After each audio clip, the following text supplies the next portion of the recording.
Welcome to Shattering Myths, a program devoted to the most important and indeed the fastest growing segment of society. To those who know that the world's political, government, religious, media, military, and economic institutions are corrupt, all of them, that they are counterproductive, that they cannot be fixed.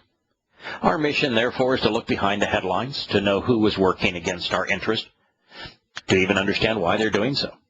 Because exposing and condemning errant and treacherous schemes, no matter if they're political, patriotic, or religious, isn't hateful.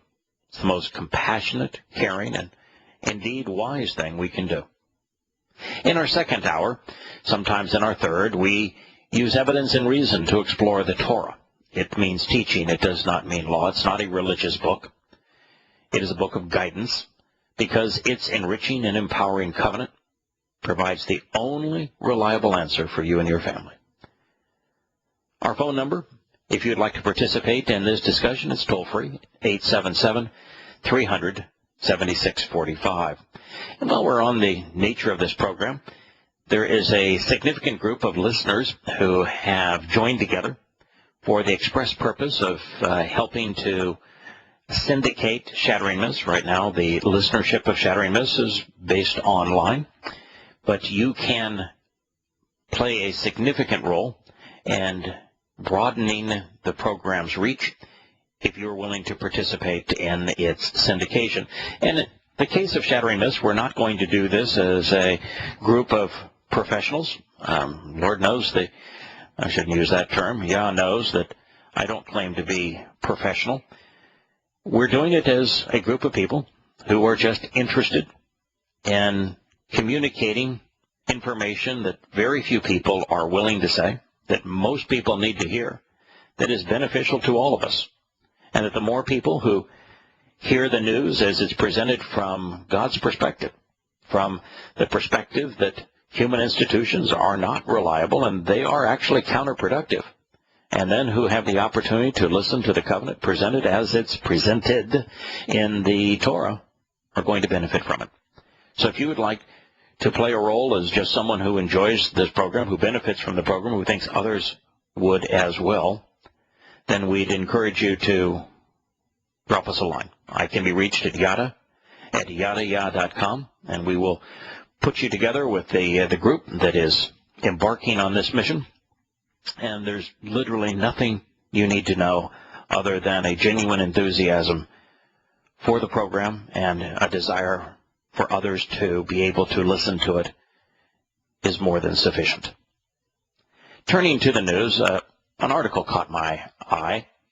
It reads as follows.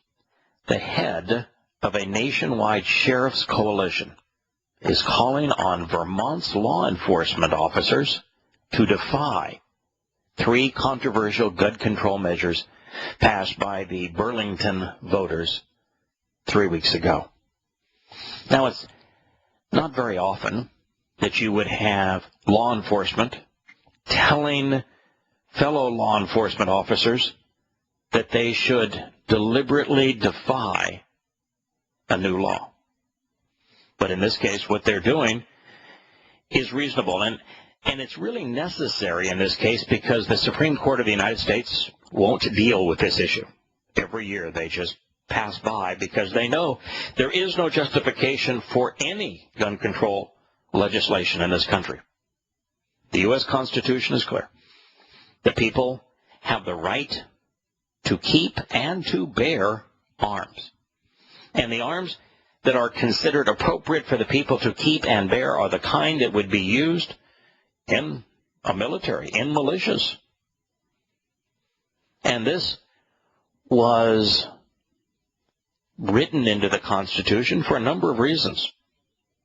The first is that the Founding Fathers did not want to have a standing military. An established military was anathema to them. They thought that there would be nothing more corrupting, nothing more taxing, nothing more freedom depriving, nothing more truth robbing in a country than an established military. And yet the established military of the United States is larger than the rest of the world's militaries combined.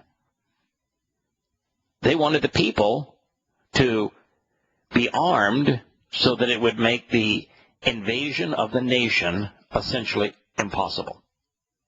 And if the Second Amendment of the U.S. Constitution were upheld, if there were no restrictions on the arms that people could have and bear, we would not need a military. We would be guaranteed of freedom. It would be impossible for any nation to invade and occupy the United States.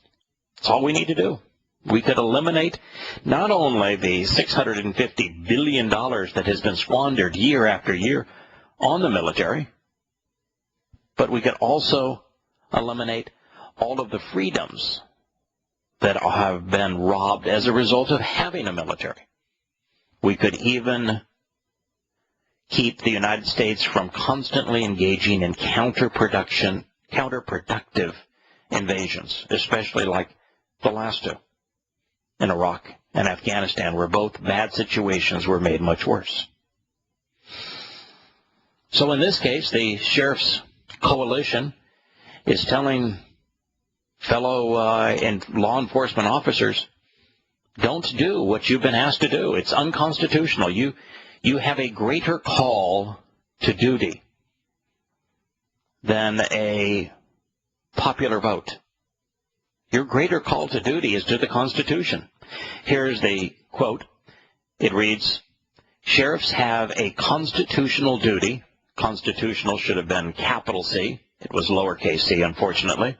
Duty to refuse to comply with such ordinances, said Richard Mack, president of the Constitutional Sheriffs and Peace Officers Association.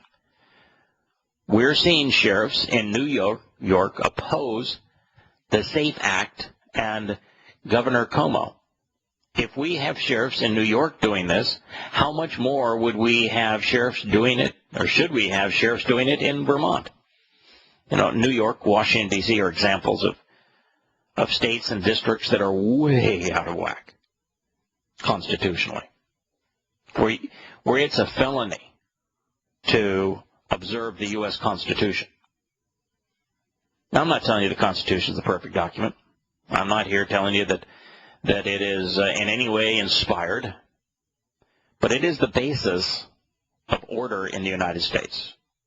When it is violated without amendment, as grotesquely as it is related to the Second Amendment, and in place of it we have this gargantuan military apparatus, that Americans have no hope so long as they're willing to continue to go down this path. There is no chance for this nation. Now, I'm not telling you again that there's chance for this nation that we can resolve our issues if we just simply resolve the issues related to gun control and the Second Amendment. That's one of many, many thousands of things that would have to be resolved, and quite frankly, it isn't going to happen. But I just want to point out how this one issue, among many others, is so troubling. On March 4th, the article reads, Burlington voters, this would be Burlington, Vermont, they joined a push by elected officials throughout the northeastern states to enact stiffer gun control measures. By a 2-to-1 margin, they banned the carry of firearms in bars and restaurants. Do you see any ability to do that and be in compliance with the U.S. Constitution? You know, the right to keep and bear arms can't be infringed. It authorized police to confiscate guns used during, well, not used during domestic disputes, just to confiscate guns during domestic disputes. If you're called for a domestic dispute and somebody has a gun in their home, even if they're not using the gun, even if the gun is unloaded, even if the gun is locked up, it has to be confiscated. And rather than bearing arms, all firearms that are owned legally have to be locked up in the home or seized. It also requires the owners of what's called an assault rifle, which is the very kind of weapon that is envisioned by the Second Amendment, has to be turned over to the government. So that, you know, only the government can be armed. And you think that you're going to achieve freedom under those circumstances? Good luck with that. It's astonishing, this quote reads, that people are so cavalier about violating the Second Amendment, Mack said. Burlington City Council sounds like they are just following the trend to do things that are entirely unconstitutional and to go around the sheriffs and to go around the laws, to subvert the laws, to disobey the laws. You know, why is it that elected officials who are elected based upon the overall republic and its constitution think that they're empowered to violate the Constitution? At that point, you do not have the rule of law. At that point, you only have the whims of those who are empowered. Speaking of the whims of those who are empowered, it's extraordinarily sad to read what's continuing to happen in Egypt. Now, I'm not going to infer in any shape or way that there is a good course of action in Egypt. That country is so poisoned by Islam, there is no hope. But listen to this. Today, an Egyptian court, we should put court in quotations because this is a court governed by Sharia, and the moral code of Sharia is the antithesis of anything that a reasonable, rational person, that a moral person would consider good. You know, in Sharia, rape is okay. In fact, the victim of a rape is prosecuted, not the perpetrator. Incest is just fine in Sharia. So is pedophilia. Kidnapping, perfectly acceptable in Sharia. Killing, A-okay, so long as you can justify the killing based upon Islamic grounds. Anyway, the Egyptian court, put in quotation marks, sentenced 529 members of the outlawed Muslim Brotherhood to death and other offenses based upon what they claimed was the murder of others.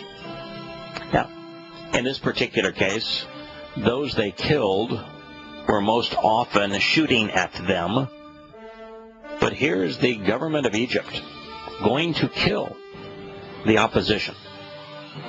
This is an opposition that garnered 70% of the votes in the last election between them and the most salaf of political parties.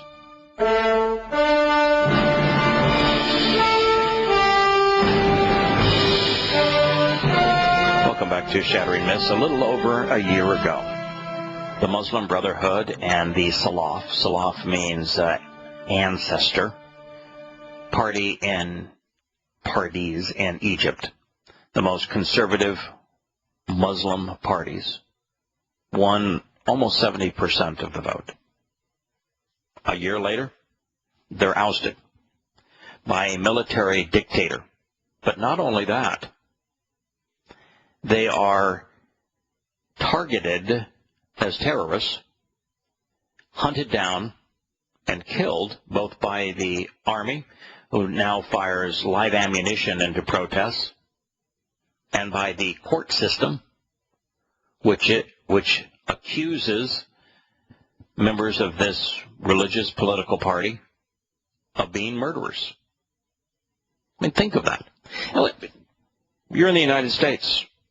And imagine that collectively the Democratic and, let's use the Republican side. Let's say the Republican Party gets 48% of the vote at the next election.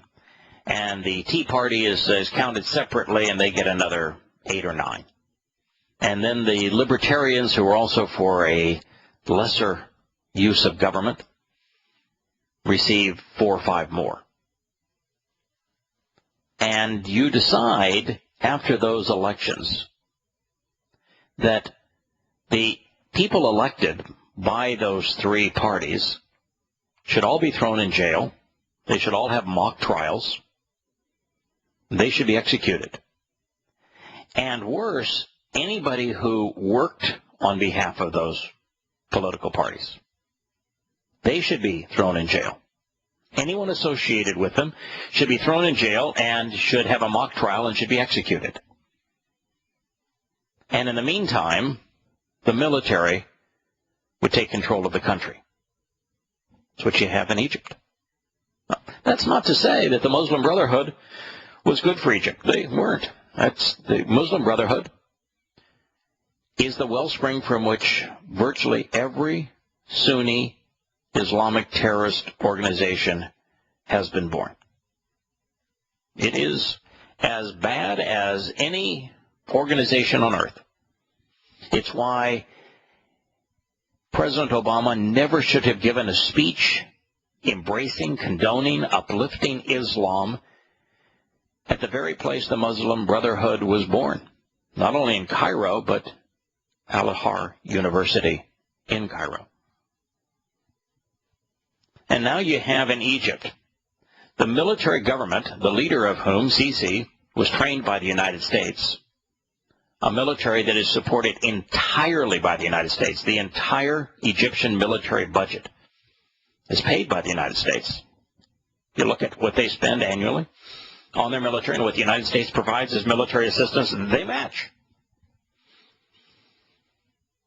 And now this military in Egypt has rendered a political party, a religious political party that garnered between them and the Salafists almost 70% of the vote illegal, killing anyone who is associated with it. It's astonishingly sad in a way, but it's also amazingly revealing that Islam could corrupt a society to the point where you're scratching your head saying, is this a good thing or is this a bad thing? Or is this a less bad thing than the bad thing of having the military do these kinds of things? And where the only options are very, very bad and much worse than that. It should be an eye-opener for folks that we ought not be sending several $billion in aid and military weaponry to Egypt. That we ought not be giving speeches at the birthplace of religious institutions that gave rise to Islamic terrorism, as President Obama did. That we ought not think that it is possible to deal with those who are poisoned by Islam. Look at the situation.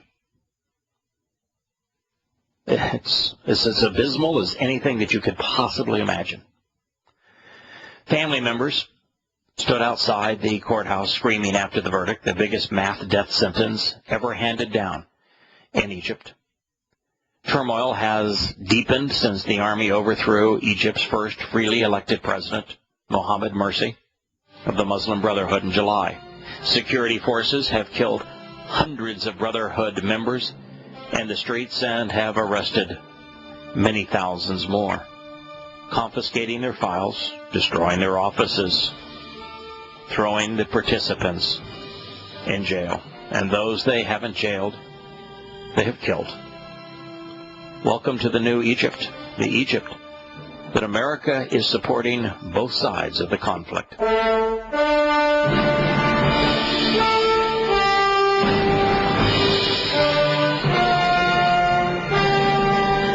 Welcome back to Shattering Myths. Michelle Obama and her daughters are gallivanting around China on taxpayer money, kind of a hypocritical move for a president that condemned automakers for flying their jets to meet with him when he summoned them to Washington early in his presidency. But it's okay for the Queen of America to take the princesses to China for a vacation at U.S. taxpayer expense. Well, he is now on the other side of the world. He is in Europe. And because the press just loves him, and it's amazing, though, that the Associated Press would put the reality of what he is being credited for deep in the article, since Obama wiretapped some 300 journalists with the Associated Press. But nonetheless, let's let bygones be bygones. The president is being heralded as a great peacemaker. This headline is The Hague, Netherlands, Associated Press. Japan will hand over to the United States more than 315 kilograms, 700 pounds, of weapons-grade plutonium and a supply of highly enriched uranium. A victory for U.S. President Barack Obama's efforts to secure nuclear materials around the world. Quote, "This is a very significant nuclear security pledge and activity," end quote, U.S. Energy Secretary Ernst Moniz told reporters in The Hague. Quote, "The material will be transferred to the United States for transformation into proliferation-resistant forms," end quote. Well, first of all, you might wonder, what in the world was Japan doing with weapons-grade plutonium? Well, Japan was given the weapons-grade plutonium from the United States and Britain in the 1960s. It was earmarked for research. The summit was part of a process that was launched by Obama in 2009, and it focuses on nuclear weapons, but also on efforts to reduce and secure nuclear material stockpiles to prevent them from falling into the hands of terrorists who are, of course, always ambiguous. We never say the truth, which is that 99% of terrorism is perpetrated by fundamentalist Muslims, and therefore into the hands of Muslims, who could potentially use them to fashion a weapon or dirty bomb. Now, read the rest of this to you, and you tell me where you think the hypocrisy may have eased its way into this discussion. In addition to the weapons-grade material Japan is giving back, it will continue to maintain a stockpile of 9.3 tons of lesser-grade plutonium that could easily be weaponized by a country of Japan's sophistication, perhaps in a matter of months. That material could present an attractive target for terrorists. Additionally, Japan's new Rokusho nuclear plant, due to come online this year, is capable of producing almost that much more, another 9.3 tons of plutonium per year. Now, if we just take what Japan still has, it gave up 700 pounds of plutonium, and it has 18,600 pounds of plutonium, and by this time next year we'll have 36, almost 37, in fact over 37,000 pounds of plutonium. Right now, 700 as a product of 18,600 is about 3%. They kept 97%, they kept 3%. Big whoop, huh? Why would you make an announcement other than to flatter the President of the United States, other to make it sound like he accomplished something worthwhile? Giving up 3% and announcing to the world that 97% is still there, and that you're going to have twice that amount in a matter of a year is hardly a victory. If that's winning, if getting 3% right and 97% wrong is winning, today I guess we are the product of our education system and outcome-based math. Rather surprising. By the way, with a dirty bomb, plutonium would not be a good choice. The daughter products of nuclear reactions and nuclear power plants, other than plutonium, would be a much better choice, and they're much more prolific. They are available far more universally. And that's because plutonium has a very long half-life. Plutonium is effective in a nuclear bomb that is either fissionable or fusionable. If it's fissionable, you break apart the plutonium to create a fission reaction, as was one of the two nuclear bombs dropped on Japan. But in a fusion bomb, you still have to have a fission reaction. It's the fission reaction that creates the fusion reaction of hydrogen. But because the half-lives are so long on plutonium, for example, even uranium-235, a dirty bomb would be much more successfully created out of the daughter products of nuclear energy that have much shorter half-lives. Speaking of hypocrisy, this report from Reuters.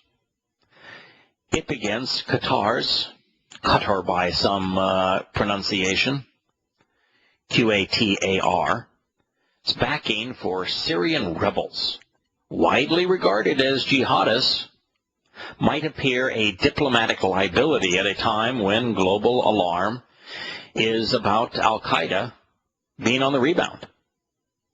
But that is not the way things are viewed in the Gulf state, which is proud of its self-declared campaign to back Arab Spring revolts against autocratic rule. Now, there's two issues here. Qatar is a dictatorial monarchy. How in the world can the Emir of Qatar say that it's appropriate for him to weaponize revolts against autocratic rule? He's an autocrat. He's a dictator.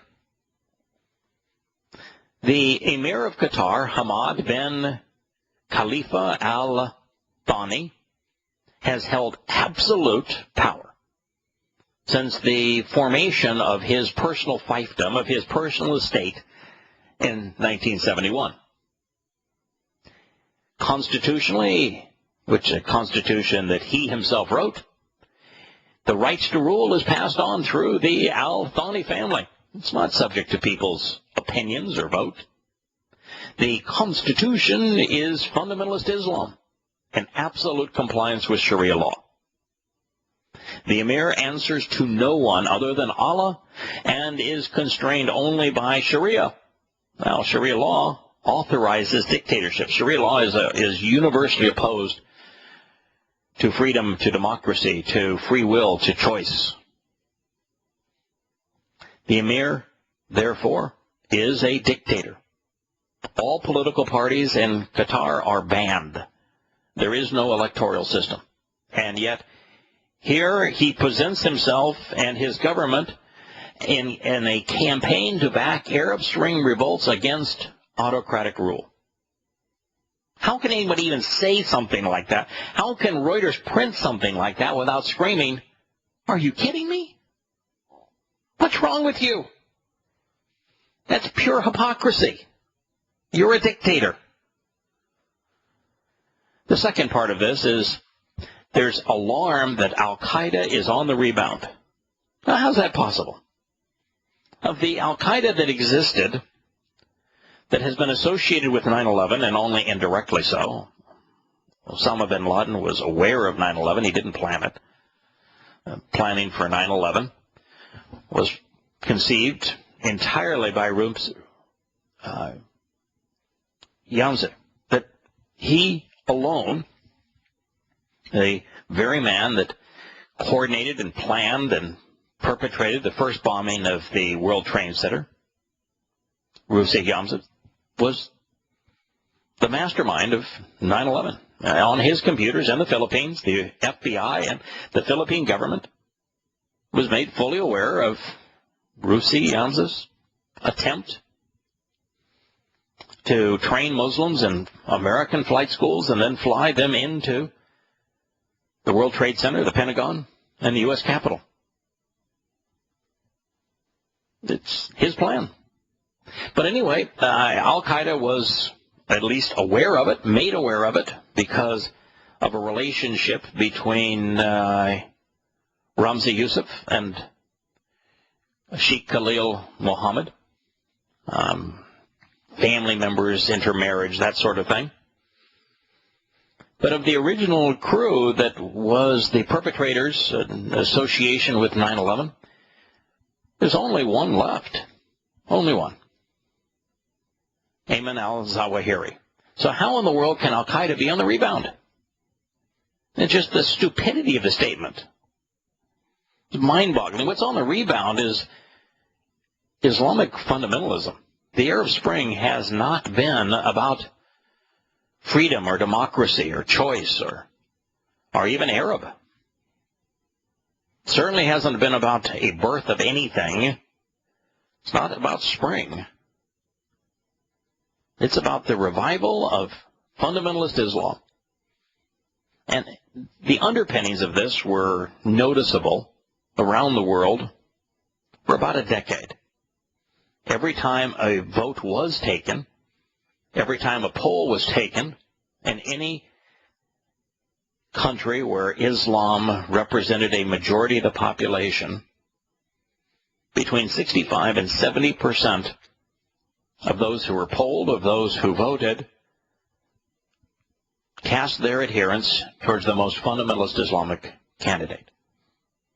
For example, in the areas called the Palestinian territories, when given the chance to cast their vote, 70% of the mythical people known as the Palestinians, those Muslims, voted for the Hamas candidates, not for the Fatah candidate, not for the PLO candidate, for Hamas, the most fundamentalist choice. What happened in Egypt the first time that people were actually allowed to vote? 70% voted for the most fundamentalist Muslim.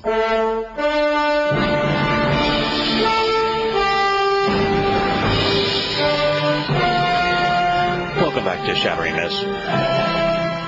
The reality is that what is called the Arab Spring revolts is a Islamic Reformation.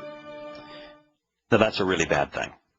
And the reason it's a really bad thing is because fundamentalist Islam is the most evil, destructive curse perhaps ever perpetrated on humankind. It is the most adroitly satanic religion ever conceived. It is the most destructive and deadly religion ever conceived. And so, to reform it based upon its principles, based upon Muhammad's words and deeds, is amongst the most sinister things that can be done.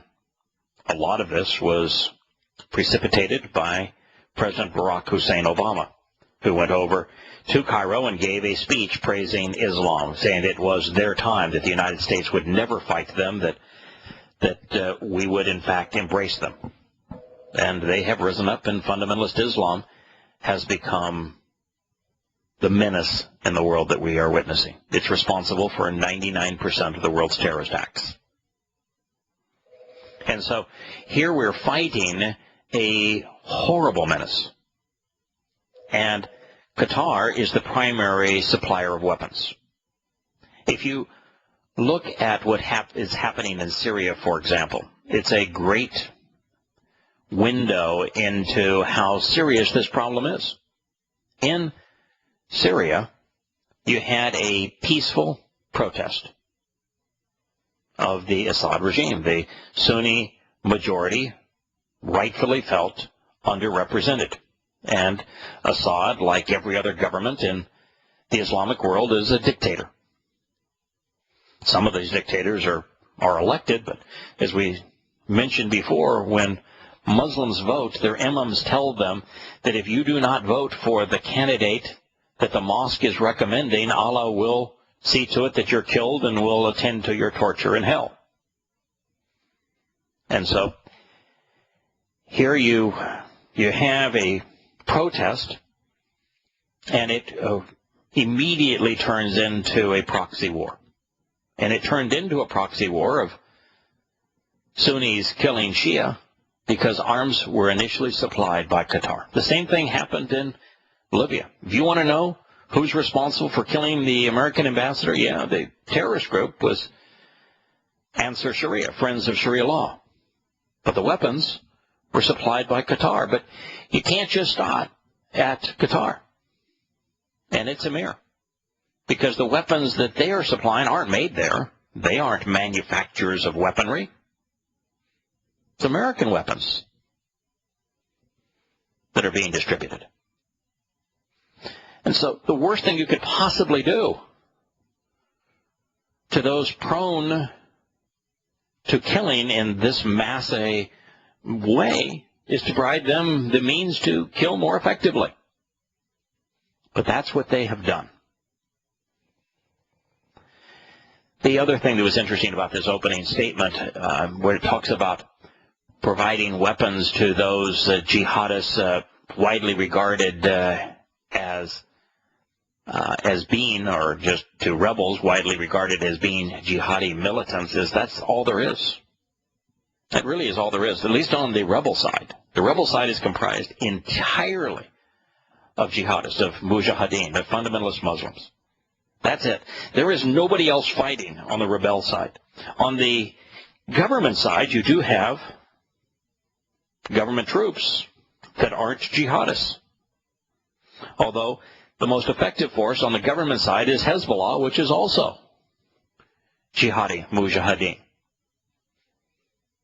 It's very much like the case in Egypt, where there's only bad and worse. And it's, well, in the case of Syria, bad is the Assad regime. Far worse are the Sunni jihadists that are in opposition to it. This article continues, the tiny but wealthy gas exporting country is under fire, under fierce pressure from some Gulf Arab neighbors to curb its support for Islamists of all stripes, particularly the Muslim Brotherhood in Egypt, and for more radical rebel groups with al-Qaeda ties in Syria. There's really no one in the Middle East other than Iran and Iran West, which is Iraq, Syria itself, which is opposed to Qatar supplying weapons to the jihadist terrorists in the Syrian war. They are all in lockstep in that regard. And at one time, they were all in lockstep when supporting the Muslim Brotherhood. Saudi Arabia supplied more money than Qatar did, as did Kuwait, when the Muslim Brotherhood won election. They were between very difficult choices in this regard. But at this point now, Saudi Arabia doesn't like Qatar supporting the Muslim Brotherhood.